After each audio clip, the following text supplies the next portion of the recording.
guys, pag-usapan lang natin ang breaking news. Finish na Catherine Bernardo kinikilig sa kantang Alaala si Daniel Padilla. Ibig bang sabihin nito guys, kinikilig itong si Catherine Bernardo kay Daniel Padilla. Ito na guys ang pinag-uusapan. At siyempre, dapat din natin guys malaman kung bakit at kung ano ang meron. Bakit kinikilig itong si Catherine Bernardo kay Daniel Padilla sa kantang Alaala si Daniel Padilla. Mas mabuti guys alamin natin sa balita sa kanilang breaking news para alamin natin guys ang katotohanan. Kung ano nga ba guys ang saloobin ng balita ayon sa kanilang balita. Mas mabuti nga naman kasi guys alamin natin ang katotohanan. Pero kung gusto ninyo guys ng ganitong kwento, maaari kayong mag-subscribe at i-click mo na rin ang notification bell para lagi kayong updated sa ating mga content. Lalo-lalo na guys kung ganitong issue katulad na lang ni Catherine Bernardo at Daniel Padilla nagkaiwalay pero ngayon pinag-uusapan. Ayon umano guys sa balita, pinag-uusapan pa rin sa social media ang tila pagkakilig daw ni Catherine Bernardo nang kantahan siya at tila inaraan ng isang kalahok sa Pilipinas Got Talent Season 7 nitong weekend. Kahit maputi na ang buhok ko, ang kantang inalay ng isa sa Villanueva twins na si John Paulo kay Catherine Bernardo. Yan kasi guys ang pinag-uusapan. Yung inalay guys na kanta, naggitara lang siya pero hindi umawit. Mali dito guys ang balita, no?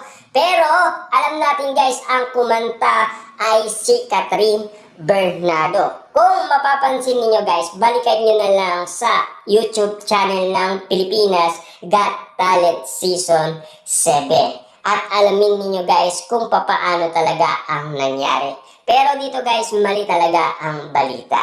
Siyempre alam naman natin guys, dapat i-correct din natin minsan ang balita, diba? Kasi nakita na natin yan guys eh.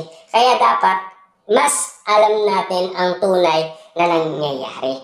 Ayon pa kasi guys sa ganitong sitwasyon na pinag-uusapan, si Catherine Bernardo ay kilig na kilig. Ayon pa guys sa karagdagan ng balita, paborito ni Catherine Bernardo ang nasabing song. Kaya naman unang tugtog sa gitara ng isa sa gitarista dual act ay alam na agad ni Catherine Bernardo kung ano ang title ng song. Flex pa ito ni Catherine Bernardo sa mga kapwa orado niya. Kitang-kita nga raw sa muka ng aktres ang kasiyahan. Nagdilulo tuloy ang fans na dahil daw kay Daniel Padilla ang ipinakitang kilig at tawa ng aktres. Bigla raw nitong naalala ang dating boyfriend. Kaloka. Kasi guys, bago kumanta si Catherine Bernardo ay kinikilig muna siya at tumatawa. At sabi ni Catherine Bernardo, kantahin natin. Diba? Kaya umawit si Catherine Bernardo. Pero guys, no, ang sinasabi kasi guys ng balita sa una nilang sinasabi sa atin, kinantahan siya, tinugtugan lang siya. Ang sinasabi kasi guys ng gitarista na si John Paul, ito ay para kay Catherine Bernardo. Ayon kasi guys sa background kay John Paul ng mga Dilulo fans, si John Paul daw ay favorite niya ang Katniel. Ibig sabihin, malaking fan siya ng Katniel. Kaya alam na alam niya kung ano ang alaala ng Katniel. Eh siyempre guys, alam naman natin kinakanta yan ni Daniel Padilla. Na alam naman natin guys, inawit na yan ni Daniel Padilla kay Mami Bernardo noon. Na alam naman natin guys ang sinasabi ng balita. Anyway, hindi natin masisisi ang fans. Very memorable kasi ang kantang ito sa Katniel fans dahil ito ang theme song ng last movie ni Catherine Bernardo at Daniel Padilla, ang The House of Us. Hindi nga napigilan ni Catherine ang kumanta ng ilang linya ng Sharon Cuneta at Ray Valera iconic song na lumapit sa kanya ang PGT contestant na ng gitara. Yan kasi guys ang tama, 'di ba?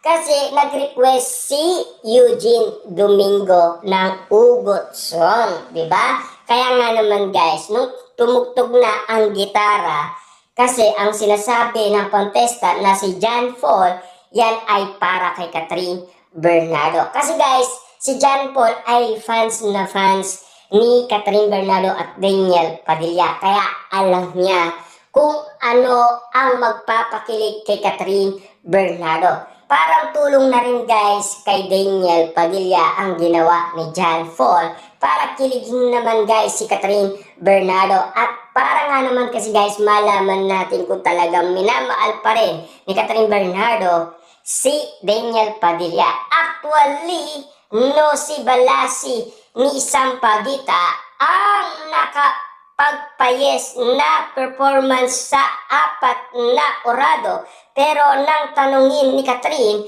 ang kambal kung ano pa ang tinutugtog nila ay magkaiba ang sagot ng kambal. Just and bet nung isa. Then love song naman daw ang gusto ng kakambal. Parehong nagbigay ng sample ang Villanueva Twins. Kaya nga naman guys, no? Nag-request sila ng awitin or tugtog. Yan kasi guys ang mga nababalitaan din natin at yan din kasi guys ang napanood natin sa Pilipinas Got Talent Season 7 dahil sa pagiging orado ng ating idolong si Catherine Bernardo. Kaya nga naman guys sinusubaybayan natin lahat ng ginagawa ni Catherine Bernardo. Kaya nga naman guys walang ligtas ang ganitong sitwasyon. Kaya nga naman guys, ayon pa sa karagdagan ng balibalita, pero mas nag-trending sa online world yung gitarista na nagpakilig kay Catherine Bernardo.